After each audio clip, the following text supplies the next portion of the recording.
Debate is something that we do every year, and it's part of a broader youth leadership strategy. We have a youth leadership workshop in April every year. We train approximately 16 young patient advocates, and we don't want to train them and have nowhere for them to go. We like to bring them back into the EHC activities and into the EHC event milestones. And one of those is a youth debate against established community leaders at our conference.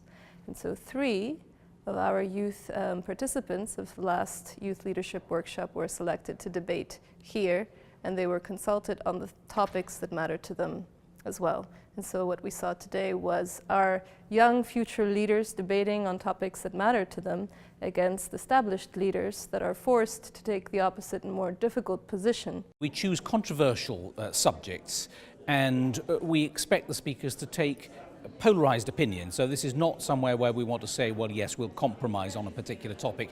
People are very deliberately invited to take extreme views. So there'll be a position statement, someone will argue the case for, and someone will argue the case against. To be honest, we tend to give the more difficult part of the argument, perhaps the case against a statement, to the more seasoned debater. We try to give the younger people the easier option, if I'm really honest.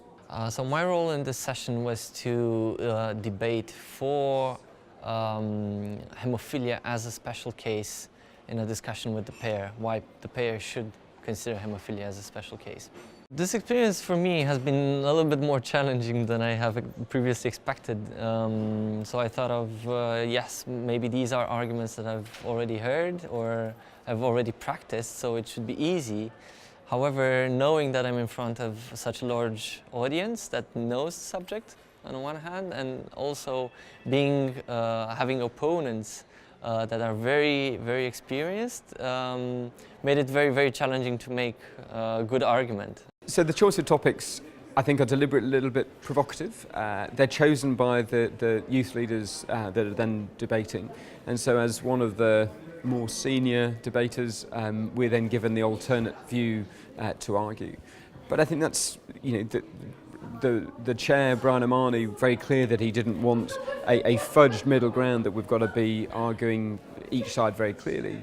It means that some of these tricky scenarios can be aired in public, and then as a community we can work out what the middle ground might look like. It's a good format because it's compelling, it's high energy, it's fun, and it's empowering for the people that will be our future leaders. The topics are a mix of topics that are current and relevant for our community, topics that we as an organization grapple with in our daily work, and what matters to the youth. So we actually ask them, we poll our community on what topics would you like to see debated, and in the end it's a mix. It's a mix of what they want to see debated and what we are currently grappling with.